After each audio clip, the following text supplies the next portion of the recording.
Bismillahirrahmanirrahim. Assalamualaikum warahmatullahi wabarakatuh.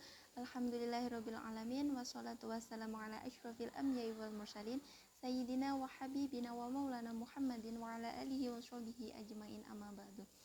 Nah, perkenalkan, nama saya Lilis Handayani dari kelas 2C program studi PGMI. Di sini saya akan memaparkan salah satu materi, yakni tentang pembagian hadis berdasarkan kualitas guna memenuhi salah satu tugas individu mata kuliah Ulumul Hadis.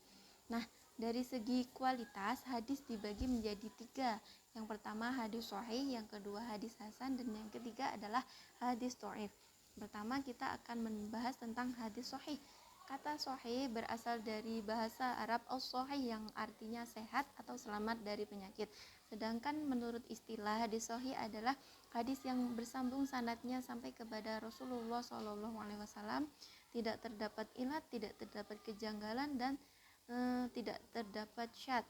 Nah, para ulama mensyaratkan bahwasanya sebuah hadis dikatakan sahih apabila memenuhi 5 syarat. Yang pertama adalah sanadnya bersambung. Nah, jadi mulai dari Nabi Muhammad SAW disampaikan kepada para sahabatnya, kemudian sahabat ke tabi'in, kemudian tabi'in kepada murid-muridnya, muridnya sampai kepada mukhorijnya atau sampai kepada orang yang mengeluarkan hadis tersebut seperti Imam Bukhari, Imam Muslim, dan lain sebagainya. Nah, dari mulai sahabat sampai Imam Bukhari, katakanlah itu tidak ada yang hilang, semuanya bersambung. Kemudian syarat nomor 2 yakni seluruh periwayat dalam sanad harus sahih. Dalam hadis sahih harus bersifat adil. Nah, adil di sini berbeda dengan adil yang kita pahami ya, yang sama rata atau adil sebelah, tidak berat sebelah. Nah, adil di sini maksudnya si perawi tersebut itu selalu menjaga muruahnya, selalu menjaga wibawanya, tidak melakukan suatu pekerjaan yang fasik, dan pokoknya si perawi tersebut atau yang menyampaikan hadis tersebut harus benar-benar orang yang sholih. Nah, kemudian syarat yang keempat yakni sanad dan matan hadis yang sahih itu terhindar dari syadz. Nah, syadz itu berarti hadis tersebut secara maknawi tidak bertentangan dengan hadis sahih lainnya. Jadi kalau misalnya ada suatu hadis kemudian secara maknawi itu bertentangan dengan hadis yang lebih sahih darinya, maka itu dikatakan hadis yang syadz. Kemudian syarat nomor 5 yakni sanad dan matan hadis terhindar dari ilat. Ilat di sini berarti suatu penyakit yang mana secara lahiriah hadis tersebut seakan-akan tidak ada penyakitnya. Nah, tetapi setelah diteliti ternyata di dalamnya itu terdapat sesuatu yang dapat menurunkan kualitas dari hadis tersebut. Nah, bagaimana kita bisa mengetahuinya? Kita bisa merujuk pada kitab-kitab yang menjelaskan tentang ilalul hadis. Misalnya karya At-Tirmizi, kemudian Abdul Hakim Ar-Razi, nah yang menulis tentang kitab Ilalul Hadis.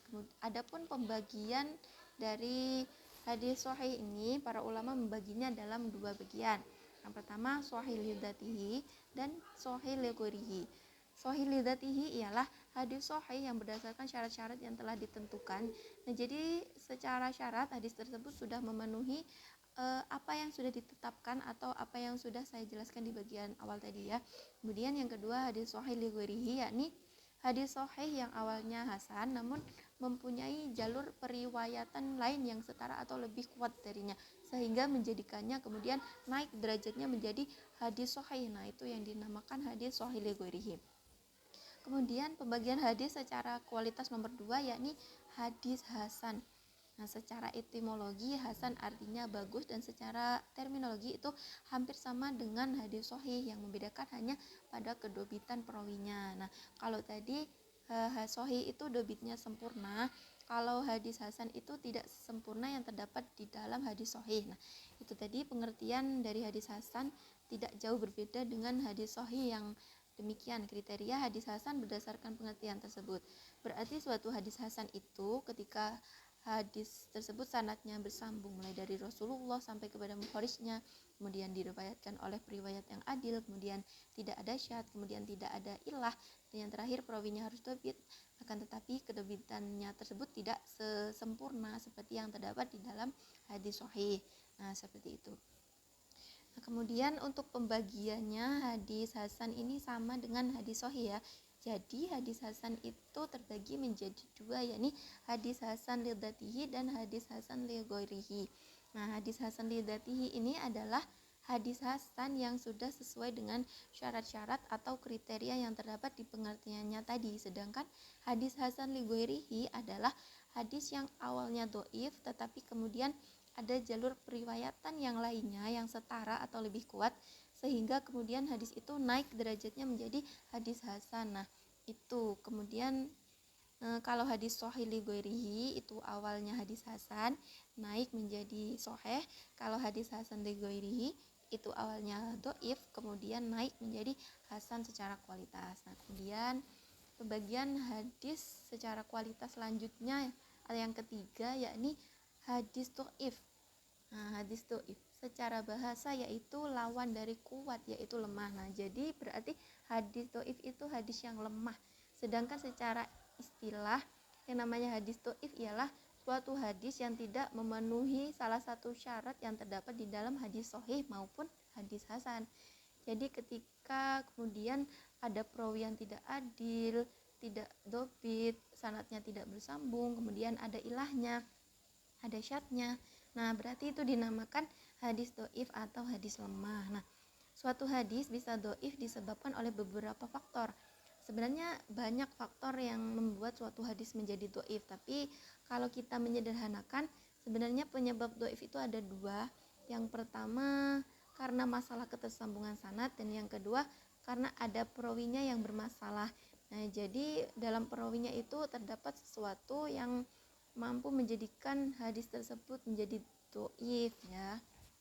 Nah, kemudian bagaimana kehujahan dari hadis yang sudah kita jelaskan di atas tadi. Nah, adapun hadis sahih dan hasan, para ulama menyepakati bahwa kedua hadis tersebut itu bisa digunakan sebagai hujjah yang bisa dipakai sebagai argumentasi baik dalam hal akidah, syariah dan lain sebagainya.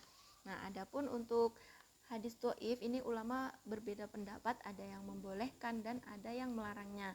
Nah, bagi mereka yang membolehkan, mereka tetap memperlakukan atau memberikan syarat-syarat tertentu ketika hadis dhaif ingin dijadikan sebagai hujah. Nah, syaratnya ini antara lain yang pertama level kodhoifannya tidak parah, kemudian berada di bawah nas lain dan sahih, dan yang terakhir tidak boleh meyakini kesabitannya. Nah, itu tadi penjelasan mengenai hadis ditinjau dari segi kualitasnya. Apabila ada kurang atau lebih saya mohon maaf, dan kepada Allah Subhanahu wa taala saya mohon ampun. Saya akhiri billahi ala sabilil haq. Wassalamualaikum warahmatullahi wabarakatuh.